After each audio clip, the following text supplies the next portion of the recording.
오늘 하나님의 이름을 부르시는 저와 여러분의 삶에 우리 하나님 함께 하시고 또 은혜로 역사하시는 줄 믿습니다. 아멘.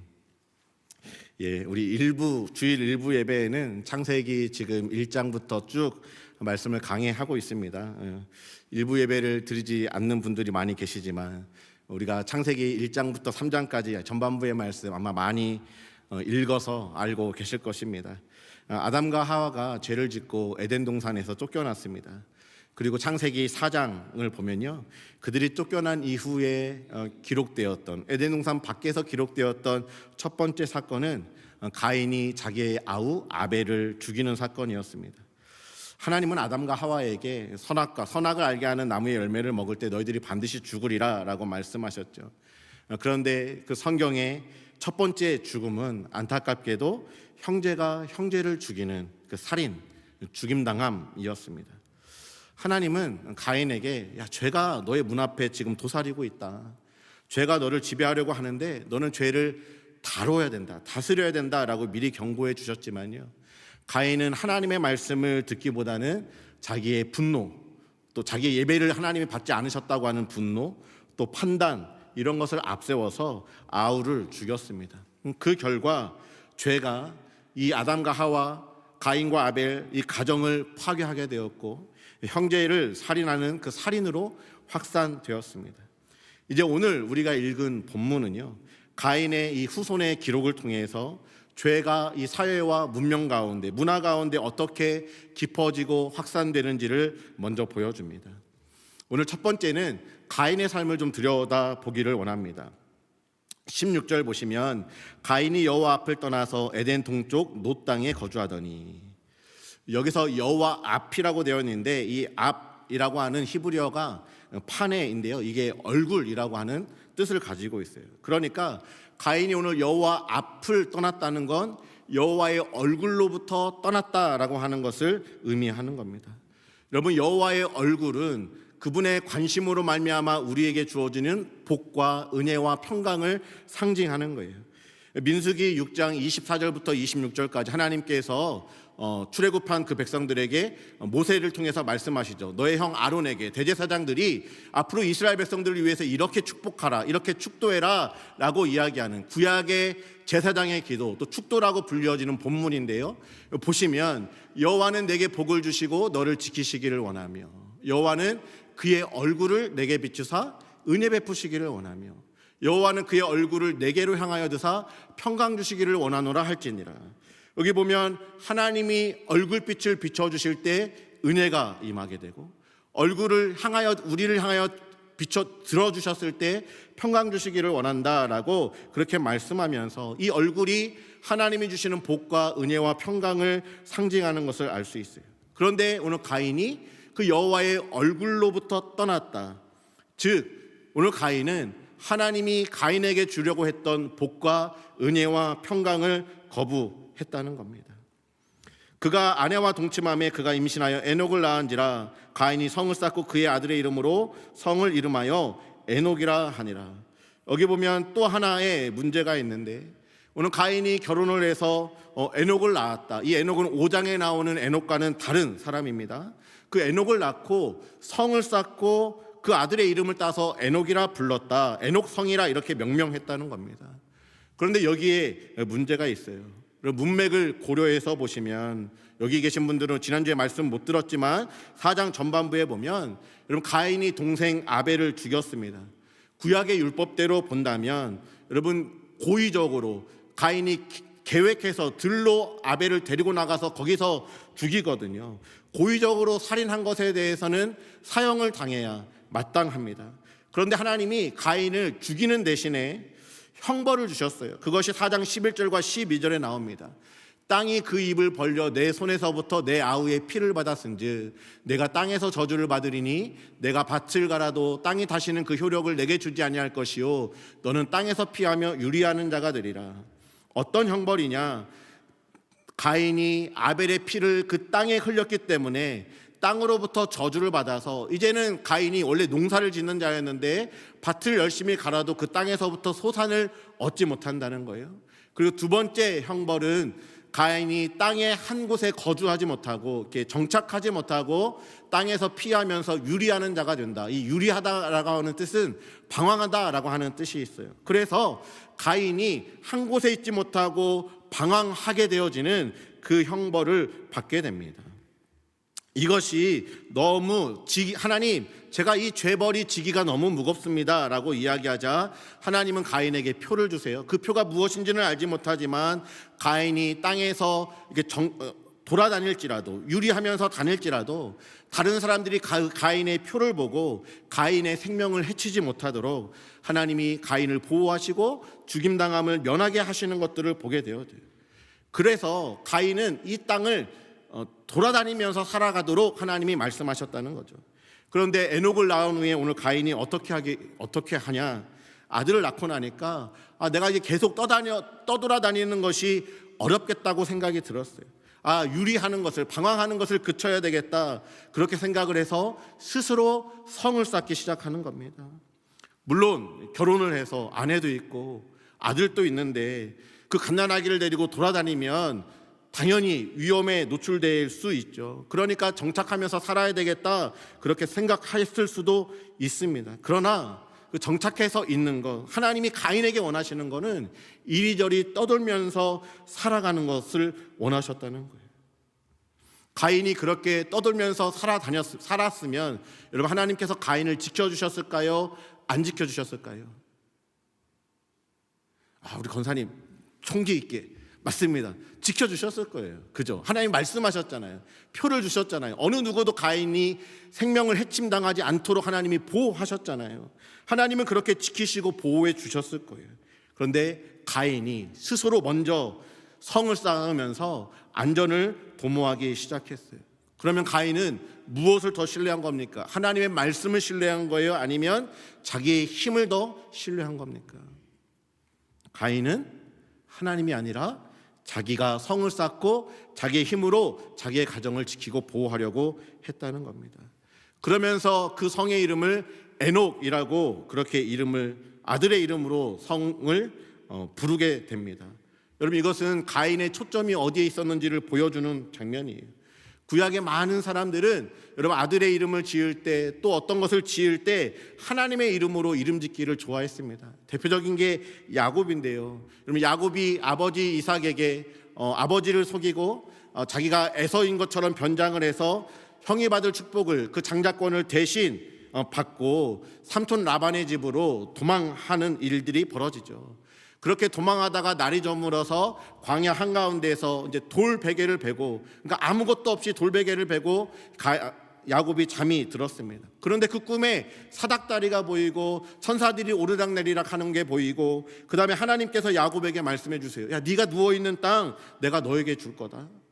그리고 너와 함께 있어서 너가 어디로 가든지 내가 너를 지키고 너를 이끌어서 다시 이 땅으로 돌아오게 하겠다. 야곱이 그 하나님의 말씀을 듣고 잠에서 깨요. 그러면서 깨닫게 되는 거, 내가 하나님을 떠나 있다고 생각했는데 하나님이 내가 어디를 가든 나와 함께 하시겠다고 말씀하시는구나, 이곳에 하나님이 계시는구나, 그 사실을 깨닫고 그가 베고 잤던 그 돌을 기둥으로 삼아서 하나님의 집이라고 하는 의미로 베델, 엘은 하나님이고 베디 집입니다. 그래서 하나님의 집이라 이렇게 이름 짓는 것을 보게 되어져요. 그냥 야곱은 기둥 하나를 세워놓고서도 이것이 하나님의 집이라고 이름 불렀다는 겁니다. 그의 관심이 나와 함께 하시는 하나님께 있었다는 거예요. 반면에 오늘 가인은 성을 쌓았는데 그 이름이 하나님의 이름이 아니라 아들의 이름이에요. 하나님을 떠났기 때문에 하나님에게 관심이 있는 것이 아니라 그 아들에게, 아들이 잘 사는 것에 관심이 맞추어져 있었다는 겁니다. 여러분은 이 짧은 두 구절 가인의 삶을 통해서 우리가 기억해야 될 것이 있어요. 여러분, 가인은 하나님 앞을 떠났어요. 하나님이 주시는 은혜와 평강을 거부했습니다. 그러나 하나님은 가인 스스로 그 가인의 힘으로 도성을 쌓고 도시를 만들고 그 안에 스스로 안전을 획득하는 것보다 하나님의 말씀대로, 여러분, 조금은 돌아가더라도 방황하더라도 이리저리 떠돌고 유리하더라도 가인이 그렇게 살아가기를 원하셨어요. 여러분, 그렇게 되면 가인이 경험하는 것은 무엇이냐? 내가 어딜 가든지 하나님이 자기를 지키시고 보호하신다는 그 약속이 믿어졌을 거예요. 하나님의 살아계심이 믿어졌을 겁니다. 여러분, 사실은 가인을 떠돌게 하신 데는 이 이유가 있었다고 생각해요. 생명을 연장시켜 주시는 거에는 가인으로 하여금 하나님의 살아계심을 믿게 함으로 말미암아 그를 영원한 하나님의 도성에 영원히 하나님과 함께 살아가는 삶을 위해서 어쩌면 그 가인을 유리하며 떠돌게 하셨는지도 모르겠습니다. 그러나 가인은 그렇게 하지 않았어요. 스스로 성을 쌓았습니다. 성경에 이 가인과 반대로 살아갔던 한 사람이 나옵니다. 여러분, 그 사람은 바로 다윗이에요. 하나님이 다윗에게 이스라엘 왕으로 기름 부어 주셨어요. 그리고 왕으로 기름 부음 받은 이후에 다윗의 삶은 그러면 한 곳에 정착하는 삶이었냐? 여러분, 그렇지 않죠. 사울에게 늘 쫓기는 그 10여 년의 삶을 살게 되었어요. 그가 처음에는 다윗이 도망하면서 어디를 가야 자기가 숨을 수 있을까? 당대의 영적인 리더였던 그 사무엘에게 가면 안전할까? 그래서 사무엘에게 가서 숨습니다. 그런데 사울이 사람들을 사무엘에게까지 보내서 다윗을 찾아냅니다. 여기도 내가 안전한 곳이 아니구나. 이스라엘 땅에는 내가 머무를 곳이 없는 것 같아. 그래서 블레셋으로 망명하게 되어지죠. 그런데 블레셋 사람들이 다윗을 알아봐요. 저 골리앗을 죽였던 다윗 아니야? 그가 그 블레셋 땅에서도 위협을 받고 침을 질질 흘리면서 미친 체 하면서 블레셋에서 또 빠져나오게 됩니다. 어디로 갈 데가 없어서 다시 이스라엘로 들어와서 그가 그 아둘람굴, 엔게디 광야의 아둘람굴에 들어가게 되면서 거기서 하나님을 찾고 하나님을 의지하기 시작합니다. 거기서 하나님 앞에 기도하기 시작해요. 여러분, 거기에도 사울이 추격해 왔습니다. 그러나 다윗이 깨닫게 된 것이 무엇이었어요? 다윗이 숨어 있는데 그 숨어 있는 곳에 사울이 볼일을 보기 위해서 들어와서 자기 굴로 불러 들어오게 되어지죠. 다윗이 죽일 수도 있었지만 죽이지 않습니다. 그러면서 그가 깨닫게 되는 것, 하나님께서 나를 보호하시고 나와 함께 하신다는 것을 깨닫게 되었어요. 그것이 시편 18편 1절과 2절의 말씀입니다. 이런 찬양이죠. 나의 힘이 되신 여호와여, 내가 주님을 사랑합니다. 주는 나의 반석이시며 나의 요새시라. 계속 부르고 싶은데 소리를 너무 높게 잡아서 주는 나를 건지시는 나의 주, 나의 하나님, 나의 피할 바위시요 나의 방패시라. 그래도 후렴은 부르겠습니다. 나의 하나님, 나의 하나님,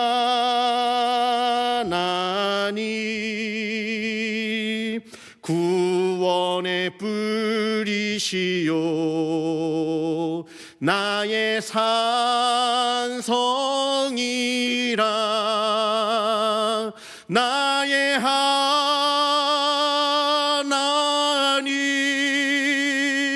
나의 하나님,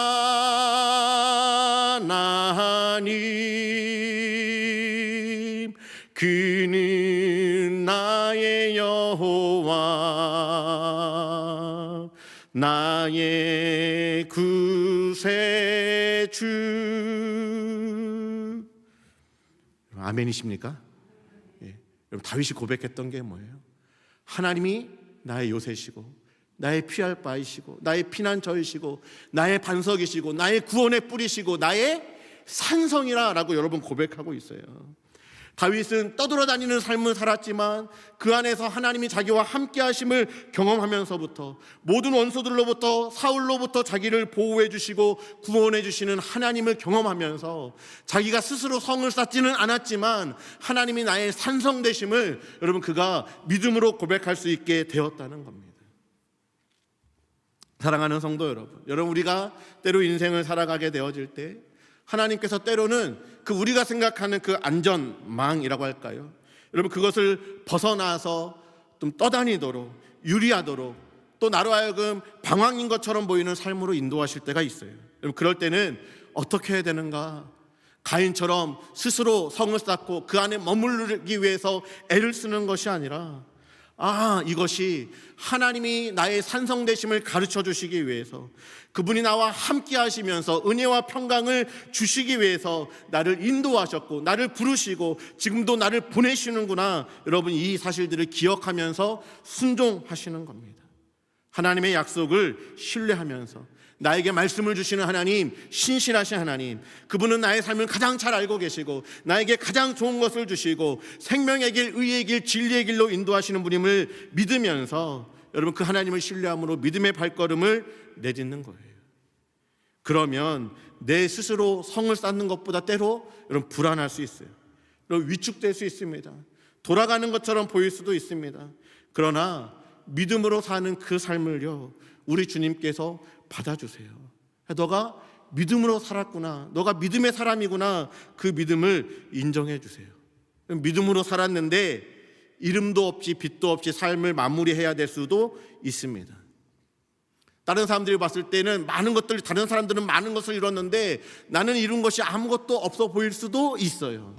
그러나 하나님 없이 많은 것을 이루며 사는 삶보다 하나님은 하나님을 모시고 아무 것을 이루지 못했어도 하나님을 모시고 평생에 하나님과 함께 걸었던 그 믿음을 귀하게 보시고 믿음의 삶이라고 인정해 주시고 그 삶의 예배를 받아주시는 줄 믿습니다.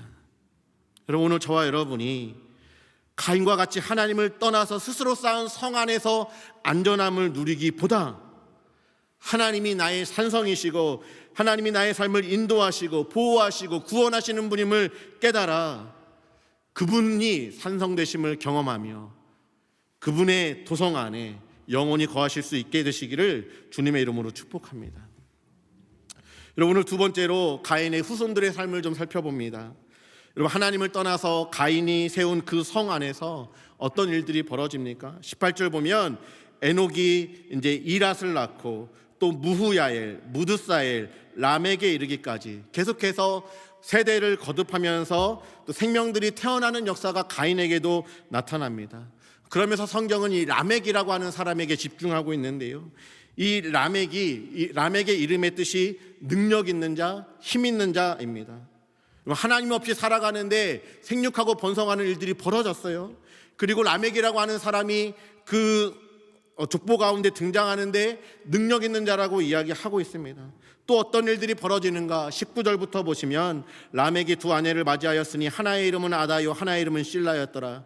아다는 야발을 낳았으니 그는 장막에 거주하며 가축을 치는 자의 조상이 되었고 그의 아우의 이름은 유발이니 그는 수금과 퉁소를 잡는 모든 자의 조상이 되었으며 실라는 두발가인을 낳았으니 그는 구리와 쇠로 여러 가지 기구를 만드는 자요 두발가인의 누이는 나아마였더라. 여기 보면 라멕의 아들들, 라멕의 딸의 이름이 다 거론되어져 있습니다. 그러면 라멕의 자녀들을 통해서 도시가 발달되어지고요, 산업이 자리를 잡게 되고 문명이 발전하는 것을 보게 됩니다. 여러분, 이 정도면 자식 농사 잘 지었다고 생각할 수 있죠. 야발은 어떤 사람이었대요? 장막에 거주하면서 가축을 치는, 목축을 하는 사람의 조상이 되었대요. 근데 장막에 거주했다는 건 아마도 그 장막에서 많은 가축을 칠 수 있게 어떤 그런 시스템이 만들어진 것을 의미하는 것 같습니다. 당시에 이 양이나 가축들이 고기로 아직 먹기 전이었기 때문에 대부분의 가축들은 옷을 만들어 입고 또 젖을 짜서 우유를 먹는 용도로 사용되었을 거예요. 그러니까 야발은 어떤 생계를 유지하기 위한 옷과 또 음식을 만들어내는 그 산업의 조상이 되었다는 겁니다.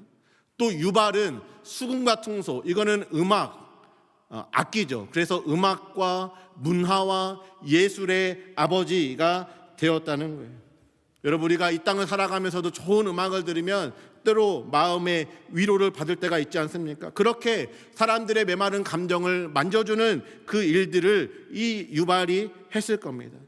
또 다른 아들 두발가에는 구리와 쇠로 여러 가지 기구를 만들었대요. 요즘 말로 하면 과학과 기술을 발전시키고 또 많은 기술적으로 특허를 가지고 있었던 그런 사람이었던 것 같습니다. 또 그 딸은 나아만인데요, 이 나아만은 아름답다라고 하는 뜻을 가지고 있어요. 당시의 족보에 여자의 이름이 등장하지 않는데 이 여성의 이름이 등장되어 있는 것을 보면 정말로 아름다웠던 여인이었던 것 같아요. 그래서 아름다움, 미, 어떤 그 사치 이것들을 추구하는 또 산업의 어머니라고 할 수도 있어요. 여러분 보면 다 라마기의 아들들로부터 문화가 발전되고 기술과 과학이 발전되고 또 먹고 사는 문제, 산업의 그 농업의 혁명들이 일어나게 되어지고, 여러분 이것은 하나님이 주시는 일반 은총의 영역입니다. 이것이 발전되는 건 너무 좋은 거예요. 그런데 문제는 무엇이냐? 이것을 이용하는 사람이 어떤 마음을 가지고 이것을 이용하느냐가 문제겠죠. 이들의 아버지였던 라멕이 어떤 마음을 품고 있느냐를 오늘 성경이 우리에게 보여주고 있어요. 겉으로 보았을 때는 자식 농사를 잘 지은 사람처럼 보이지만 여러분 하나님의 말씀을 기준으로 이 라멕과 그 가정을 돌아보십시오. 이 라멕이 19절에 보시면 두 아내를 맞이하였으니라고 되어 있죠. 하나의 이름은 아다고 하나의 이름은 실라였더라. 라멕이 두 아내를 맞이했네요. 여러분 이것은 창세기 2장의 창조 질서를 정면으로 반하는 짓이죠. 하나님은 한 남자와 한 여자가 만나 둘이 연합하여 한 몸을 이루라고 말씀하셨어요. 이것이 처음에 인간을 지으면서 하나님이 주셨던 가정의 창조의 질서였어요. 그런데 이 라멕이 자기가 가지고 있는 힘을 이용해서 두 아내를 얻었다는 겁니다. 하나님의 창조의 질서를 깨뜨렸어요. 여러분 두 아내를 얻었다는 건 그 한 명의 여자는 원래는 다른 남편과 결혼해서 가정을 이루어야 되는 거잖아요. 그런데 다른 사람의 아내가 되어야 할 그 여인을 빼앗은 것이죠. 또 이 아다라고 하는 이 아내의 이름의 뜻은요, 장식품이라고 하는 뜻이 있어요. 실라라고 하는 건 그늘, 그림자라고 하는 이름의 뜻을 가지고 있습니다. 뭐냐? 여러분 아내를 장식품처럼 소모품처럼 여겼다는 거예요. 그림자처럼 여겼다는 거예요. 성경에서 여자는 소모품이 아닙니다. 여러분 저보다 훨씬 우월한 게 여기 계신 여성분들이에요. 돕는 배필로 지었잖아요. 아담보다 더 우월한 게, 더 존귀하게 여김을 받아야 되는 게 여성분들이라고요. 그런데 그 여자를 자기의 소모품, 자기의 그늘처럼 여겼다는 겁니다. 그 힘으로 짓누른 것이죠. 그리고 라멕이 아내들에게 어떤 이야기를 해요? 한 가지 노래를 지어서 알려주는데 23절과 24절이죠. 라멕이 아내들에게 이르되 아다와 실라여 내 목소리를 들으라. 라멕의 아내들이여 내 말을 들으라. 나의 상처로 말미암아 내가 사람을 죽였고 나의 상함으로 말미암아 소년을 죽였도다. 가인을 위하여는 벌이 7배일진데 라멕을 위하여는 벌이 77배이리로다 하였더라. 여러분 학자들이 이것을 칼의 노래라고 이렇게 부르는데요, 이 라멕이 아마 실수로 그 도성 안에 살면서 어떤 소년이 이 라멕을 다치게 했던 것 같아요. 여기서 그냥 다치게 하고 상처를 입혔던 것 같습니다. 그런데 라멕이 그 실수로 자기를 상하게 한 소년을 죽였다라고 이야기하고 있죠. 이 죽였다라고 하는 단어가 그냥 단순히 해쳤다가 아니라 잔인하게 살해했다, 살육했다라고 하는 의미를 담고 있어요. 복수를 하는데 눈에는 눈, 이에는 이가 아니라 훨씬 더 가혹한 그런 복수를 했다는 겁니다. 그러면서 성경을 통해서 하나님이 말씀하셨던 그 말씀을 자기의 입맛에 맞게 바꾸어서 인용하고 있어요. 하나님이 가인에게 표를 주시면서 가인을 죽이는 자는 벌을 7배나 받을 것이다, 가인을 보호하겠다고 하셨지만, 여러분 이 라멕은 그것을 자기식으로 바꾸어서 나를 죽이는 자는 벌을 77배나 받을 것이다. 이게 77배라고도 되어 있지만 어떤 번역본에서는 70번씩 7배로 그 벌을 받겠다. 반드시 죽고 반드시 그 말도 안 되는, 말로 할 수 없는 그 복수를 당할 거다라고 이야기하고 있는데, 여러분 그 주체가 하나님이 아니라, 하나님이 자기를 보호해 주시는 것이 아니라 자기가 그렇게 보호받을 거라고 이야기를 하면서 자기가 이 라멕이 얼마나 지금 높아져 있는지 모르겠습니다. 흥미로운 건 여러분 인류가 악기가 나오잖아요. 수금과 퉁소를 가지고 악기 만드는 조상이 그의 자녀가 유발이 악기 만드는 조상이었는데, 여러분 그 악기를 가지고 불렀던 처음의 노래가 칼의 노래라는 거예요. 하나님을 찬양하는 노래가 아니라 인간의 복수를 자랑하는, 그 복수를 꿈꾸는 노래였다는 겁니다. 이것이 이것이 단지 그 가인이 살았던, 또 그 후손들이 살았던 에녹 성에서만 벌어지는 일인가요? 여러분 우리가 사는 세상은 어떻습니까? 기술과 교통, 통신, 인터넷, 여러분 이 모든 것들이 발전해서 이제는 전 세계가 실시간으로 연결되어져 있는데, 여러분 이 발전된 문명과 문화, 기술을 사용하는 인간의 죄성은 더 교묘해지고 더 심각해지고 더 퍼져나 악화되고 있죠. 이번 주에 한국에서 제일 이슈가 됐던 게 캄보디아에 있는 그 인신매매 사건이지 않습니까? 한 달에 1,000만 원을 벌 수 있다, 이렇게 청년들을 꼬드겨가지고 한국의 청년들이 그 광고를 보고 캄보디아로 갔는데 도착하자마자 여권을 빼앗고 감금되고, 그들이 여자들은 뭐 이렇게 로맨스 스캠, 또 어떤 금융 사기, 온라인 사기와 범죄에 강제로 동원되어지고, 또 그들이 또 다른 사람들을 데려오게 하게 하면서 피해자였던 청년들이 또 가해자가 되고 죄를 낳는, 또 다른 죄를 낳는 그 악순환이 반복되는 것을 우리가 보고 있습니다. 문명이 발전하고 과학기술이 발전하고 있지만 사람들은 자기만 생각하고 또 나라는 자기의 나라만 생각하면서 서로의 이익을 위해서 때로는 총과 칼을 들고 싸우기도 하고, 그 전쟁이 아니더라도 또 다른 관세와 또 여러 가지 어떤 경제 제재를 통해서 또 옥죄기도 하면서, 여러분 우리가 사는 이 땅도 미국을 다시 위대하게 하는 것 너무 좋지만, 그러나 제가 이 슬로건을 보면서 안타까운 것 한 가지는, 하나님께서 그 청교도들이 미국으로 건너와서 이곳에서 하나님의 나라를 꿈꾸면서 그들이 세웠을 때 창세기의 말씀대로 저는 그들이 생육하고 번성하여 땅에 충만하고 또 땅을 다스리고 땅을 관리하면서 하나님이 이 땅 가운데 주고자 하셨던 그 복을 그 청교도들을 통해서, 이 땅에 사는 사람들을 통해서 그 많은 사람들에게, 많은 원주민들에게, 또 많은 세상에게 하나님이 그 복을 흘려보내라고 저는 미국을 택했다고 믿습니다.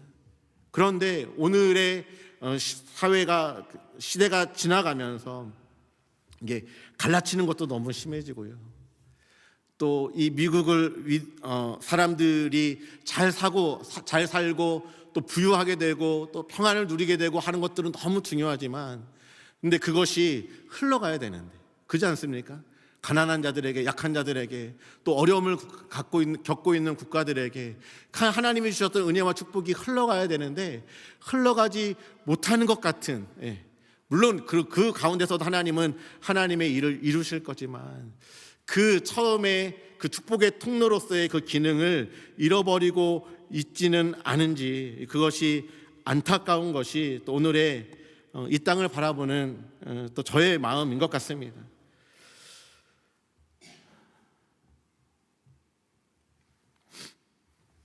그런데 감사한 것은 오늘 4장의 말씀이 그냥 이렇게만 끝나지 않는다는 거예요. 여러분 25절 보시면 하나님이 또 다른 세대를 예비해 놓고 계세요. 아담이 다시 자기 아내와 동참하며 그가 아들을 낳아 그의 이름을 셋이라 하였으니 이는 하나님이 내게 가인이 죽인 아벨 대신에 다른 씨를 주셨다 함이며, 하나님께서는 그 죽은 아벨 대신에 다른 씨 셋이라고 하는 아들을 허락해 주시면서 또 다른 세대를 예비하고 계신 것을 보게 돼요. 그러면 26절도 셋 또 아들을 낳고 그의 이름을 에노스라 하였으며 그때의 사람들이 비로소 여호와의 이름을 불렀더라. 오늘 말씀의 제목이기도 하는데요. 여러분 셋이 에노스를 낳았는데 이 에노스라고 하는 이름의 뜻이 사람인데요. 좀 그 뉘앙스가 연약한 사람이라고 하는 뉘앙스가 있어요. 흙으로 만들어진 연약한 존재. 그래서 흙으로 돌아갈 수밖에 없는 존재, 죽을 수밖에 없는 존재, 이 이름이 에노스입니다. 즉 셋은 자기 아들 에노스를 낳고 무엇을 고백하고 있는 거예요? 하나님, 우리는 죽을 수밖에 없는 존재입니다. 우리는 흙에서 왔기 때문에 흙으로 돌아갈 수밖에 없는 존재입니다. 하나님이 이야기하셨던 대로 우리는 연약한 존재입니다. 그럼 자신들의 유한함과 한계와 연약함을 인정했다는 겁니다. 어떻게 인정할 수 있었을까? 아담과 하와가 또 셋이 살아가면서 자기 아들 가인이 아벨을 죽이는 것을 보아서 아벨이 죽는 것을 보았습니다. 또 가인의 후손들 이 라멕, 또 라멕의 죄악을 보면서 자기들이 내리는 결론은 우리는 다 죄인이구나, 죽을 수밖에 없는 존재이구나, 이것을 깨달았다는 거예요. 그래서 아들의 이름을 에노스라고 지었을 뿐만 아니라 그들은 이 사실들을 기억할 때 비로소 여호와의 이름을 불렀더라. 하나님의 이름을 부르기 시작했어요. 하나님을 찾기 시작했다는 겁니다. 이 불렀다 카라라고 하는 단어인데 불렀다, 예배하다, 초청하다라고 하는 뜻을 가지고 있어요.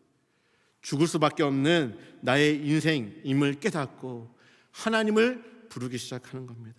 하나님을 나의 인생 가운데 초청하는 겁니다. 하나님을 의지하기로 결단하는 겁니다. 이것이 에노스의 이야기고 셋의 이야기입니다. 하나님, 저는 아무 소망이 없습니다. 저는 주님이 아니면 죽을 수밖에 없습니다. 하나님, 나를 도와주십시오. 하나님, 나를 불쌍히 여겨주십시오. 사랑하는 성도 여러분, 오늘 우리가 결정해야 됩니다. 하나님 없이 내가 주인이 되어서 내 스스로의 성을 쌓는 가인의 길을 걸을 것인지, 아니면 오늘 셋과 에노스와 같이 나는 자격이 없습니다. 나는 아무 소망이 없습니다. 하나님, 호흡을 멈춰주시면 나는 오늘이라도 당장이라도 나는 죽을 수밖에 없는 연약한 존재입니다 라는 것을 인식하면서 하나님을 부르실 것인지, 여러분 결단하셔야 돼요. 선택하셔야 됩니다. 오늘 본문 보면 가인의 후손에 대한 이야기 9절에 걸쳐서 기록되어 있어요. 세상적으로 보면 훌륭한 업적을 남겼습니다. 성을 쌓았고 도시 문명이 시작되었고 생육하고 번성했습니다. 람에게 아들들을 통해서 그 인류 문명이 발전하고 있어요. 그 많은 업적이 나와 있지만 그러나 이들이 하나님을 찾았다고 하는 기록은 없어요. 반대로 셋과 에노스, 여러분 딱 2절 나와 있어요. 4장에서는 딱 2절만 나와 있습니다. 이들에게는 아무런 업적도 소개되어 있지 않아요. 그러나 단 한 구절이 이들에게 기록되어져 있죠. 그때의 사람들이, 셋과 에노스가 비로소 여호와의 이름을 불렀더라. 여러분, 이거면 충분한 겁니다. 하나님이 그 인생을 보시면서 저들이 나의 이름을 불렀다, 이 사실 한 가지면 하나님은 충분하고 이것이 그 세상의 어떤 업적보다도 귀하기 때문에 이 한 문장을 하나님이 이 성경 가운데 기록해 놓으셨다는 것입니다. 묻겠습니다. 여러분, 누가 성공한 자입니까? 가인이, 라멕이 성공한 자입니까? 아니면 셋과 에노스가 성공한 자입니까? 여러분은 누구의 길에 서시겠습니까? 오늘 말씀을 마치면서 얼마 전에 작고하신 한 분의 이야기를 이렇게 방송을 통해서 듣게 되었습니다. 여러분도 잘 혹시 아실지 모르겠는데, 여러분 전유성이라고 하는 개그맨 아십니까? 이게 이분이 한국 개그계의 대부, 이분을 통해서 많은 또 개그맨들이 또 배출됐고, 장례식장 보니까 진짜 많은 사람들이 와서 함께 슬퍼하더라고요. 근데 이분이 지난 6월에 이제 원래 코로나를 지나면서 폐가 다치게 되었고 또 폐렴을 앓기도 했고, 그러다 지난 6월에 폐에 기흉이 생겨서 이제 구멍이 뚫려가지고 병원에 입원해서 수술을 받았는데 회복이 잘 되지 않아서 한 2주 전에 이제 소천하게 되었습니다. 이 전유성 성도라고 불러야 될 것 같아요. 이분은 평생 크리스찬이 아니었습니다. 개그맨 우리 이성미라고 하는 집사님인가요? 이분이 무려 38년 동안 이 전유성 씨를 위해서 기도할 정도로 철저하게 무신론자였다고 그래요. 하루에 책을 2권씩 읽는데 그 정도로 박학다식한 분이었지만 철학을 신봉하지만 하나님을 믿기는 주저하면서 하나님으로부터 멀어졌던 사람이었습니다. 근데 주변에 그래도 믿는 사람들이 많이 있었어요. 형이 아프다고 하는 소식을 듣고 동생이 애틀랜타에서 열심히 신앙생활을 하고 있는 분이었나 봐요. 형에게 가서 3주 동안 형을 보살피면서 또 돌봐주고, 또 평소에 친분이 있었던 목사님을 통해서 이제 병세가 점점 악화되면서 위중하다고 하는 이야기를 듣고 그 친구 목사님이 이분에게 달려가서 이제 마침내 복음을 전하고, 그때 이분이 예수님을 영접하는 기도를 했다고 그래요. 그렇게 예수님을 영접하고 나서 이제 또 다른 분이 그분에게 방문해서 놓고 갔던 그 성경책, 한 달 전에 놓고 간 그 성경책을 이제 보고 있는 겁니다. 그래서 그 조혜련 집사님이 이제 이 전유성 씨에게 병원에 방문해서 이야기하는데, 야, 한 달 전에 그 누가 왔었어. 성경책을 주고 갔는데 글씨가 너무 작아서 보이지가 않아. 이게 가쁜 숨을 몰아쉬면서 내가 읽고 싶은데 창세기부터 해서 이제 민수기 15장까지 읽었는데 더는 호흡이 가빠서 내가 읽을 수가 없어. 이야기하니까 이 주혜련 집사님이 본인이 녹음했던 이제 성경을 이제 들려주기 시작합니다. 그리고 또 다른 연예인이 찾아갔을 때 그분한테는 이런 이야기를 했다고 그래요. 내가 하나님을 너무 늦게 만났다. 내가 왜 이제서야 이분을 알게 됐고 내가 이제서야 믿음을 가지게 됐다. 너무 안타깝다. 시간이 없다. 내가 왜 이제서야 이분을 하나님을 알게 되었을까. 그러면서 병상에 찾아오는 사람들마다 예수님 믿으라고 또 다른 분들을 위해서 기도해 주셨다고 하는 이야기를 들었습니다. 그리고 며칠 후에 소천에서 이제는 고통도 눈물도 없는 그곳에서 하나님과 함께 안식하고 계시겠죠. 그 장례식장에 그분의 그 영정 사진이 있고 그 밑에 위패가 있잖아요. 거기에 이제 빨간 십자가가 이렇게 딱 있더라고요. 하고 성도라고 쓰여져 있는지는 정확하게 생각이 안 나는데 빨간 십자가 밑에 전유성 딱 이렇게 써 있는 거를 제가 보면서 저하고는 뭐 사실은 좀 그분이 저를 아는 것도 아니지만 얼마나 이게 감사한 일인가라는 생각을 하게 되었어요. 그러면서 그런 생각이 들었어요. 하나님이 그 전유성 씨를 보았을 때 그가 하나님을 영접하기로 하면서 예수님을 영접하면서 하나님의 이름을 그 가쁜 숨을 몰아쉬면서 하나님을 불렀을 때 그 하나님 아버지가 얼마나 기뻐하셨을까. 그분이 이 땅 가운데 남겨놓은 많은 업적도 귀하고 또 본이 될 만한 것이지만 다른 무엇보다 그분이 그 인생의 마지막에 하나님을 만나게 되었고 예수님을 자기의 구주로 영접하게 되어서 이제는 제가 하나님을 알게 되었다고 이야기했던 그 고백, 그 믿음의 고백이 얼마나 귀한 것인가. 하나님이 그 고백을 들으시면서 얼마나 또 기뻐하셨을까. 그 아버지의 마음이 제가 이제 일부 예배 끝나고 어떤 분 한 분 모셔오시면서 그 마음이 이렇게 저한테 이렇게 오더라고요. 이거지. 오늘 하나님께서 이 시간 예배드리는 저와 여러분에게 기도하시는 게 무엇일까? 여러분 나중에 하나님 앞에서 서서 여러분 무엇을 자랑하시겠어요? 하나님 제가 자식 농사 이렇게 잘 키워서요. 제 아들이 무엇이 됐고요. 제 딸이 무엇이 됐고요. 또 제가 제 이름으로 또 이런 집도 얻었고요. 여러분 그거 가지고 하나님 앞에 자랑하시겠습니까? 물론 믿음으로 살면서 그렇게 믿음으로 자녀들을 잘 양육했다면 그 역시도 너무나도 귀한 것이지만 여러분 하나님께서 하나 보시지 않겠어요?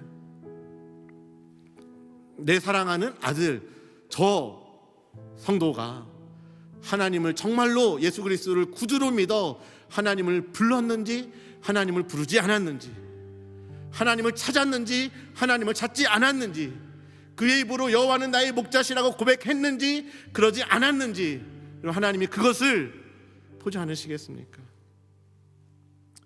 이번 주에 마태복음을 계속해서 우리 통독하고 있죠. 예수님을 만나는 사람들 안에 놀라운 변화들이 일어나는 것을 보게 되어져요. 여러분 거기에는 가난한 사람도 있습니다. 나면서부터 걷지 못하는 사람도 있습니다. 맹인된 사람도 있어요. 고아도 있습니다. 과부도 있습니다. 병든 자들도 있어요. 그런데 예수님이 지나간다는 소식을 듣고 나사렛 예수시여 나를 좀 불쌍히 여겨주십시오. 다윗의 자손이여 나를 불쌍히 여겨주십시오. 그럼 예수님이 그 사람들 찾아오신 거잖아요. 외면하지 않으세요. 만나주세요. 그 믿음으로 예수님의 옷깃을 닿았던 12해 동안 혈루증을 앓고 있었던 그 여인이 예수님의 옷깃에 손을 닿고 예수님을 믿자, 예수님을 부르고 예수님을 찾자, 그 모든 혈루의 근원이 낫게 되는 그 일들이 일어나는 것을 여러분 보게 되어집니다. 여러분 오늘도 하나님은 이 일들을 이루시기를 원하셔서 여러분 교회를 세워주신 줄 믿습니다. 또 저와 여러분을 불러주신 줄 믿어요. 여러분 이렇게 예배드리는 건 너무나도 감사하고 귀하고 복되고 즐거운 좋은 일인데 스스로에게 오늘 질문해 보십시오. 나는 하나님을 아버지라 부르고 있는가? 나는 예수님을 구주로 고백하고 있는가? 여러분 만약에 아직 그 믿음이 없으시다면 하나님 저에게 이 믿음을 좀 주십시오. 하나님 저에게 이 은혜를 좀 주십시오. 아버지 나를 좀 불쌍히 여겨주십시오. 여러분 이렇게 기도하시는 저와 여러분이 되었으면 좋겠습니다. 여러분 그래서 이 땅에서 하나님을 부르시고 하나님이 산성되심을 경험하면서 살아가시다가 마지막 우리의 호흡이 다하는 날 하나님께서 우리를 예비해 두신 거룩한 성 하나님의 도성 새 예루살렘에 여러분 다 들어가셔서 우리의 눈물을 닦아주시고 우리를 회복시켜주시고 우리를 알아주시는 그 주님과 함께 영원히 살아가는 저와 여러분 되시기를 주님의 이름으로 축복합니다. 여러분, 우리는 다 죽게 되어 있어요. 여러분, 그리고 그거 아세요? 우리는 다 영원히 또한 살게 되어 있다는 것도 아십니까? 여러분, 예수님을 안 믿는 사람들도 다 영원히 살게 되어 있어요. 그런데 사는 장소가 다를 뿐이에요. 이 땅에서 하나님을 부른 사람은 하나님의 품 안에서 영원한 안식을 누리며 살게 될 거예요. 이 땅에서 호흡이 있는 동안에 계속해서 생명을 연장시켜 주시면서 하나님을 부르기를 간절히 원하고 계시는데, 그 주님의 이름을 부르지 못한 사람들은 영원히 살게 되지만 사단이 머물러야 될 그 영원한 지옥 가운데, 사단과 함께 영원한 고통 가운데 살게 될 거예요. 여러분, 죽으면 끝이 아닙니다. 소멸되는 것이 아닙니다. 여러분, 이 땅에서부터 하나님을 부르시고 영원한 하나님의 초소에서 영원히 하나님 아버지와 함께 살아가시는 저와 여러분이 되었으면 좋겠습니다.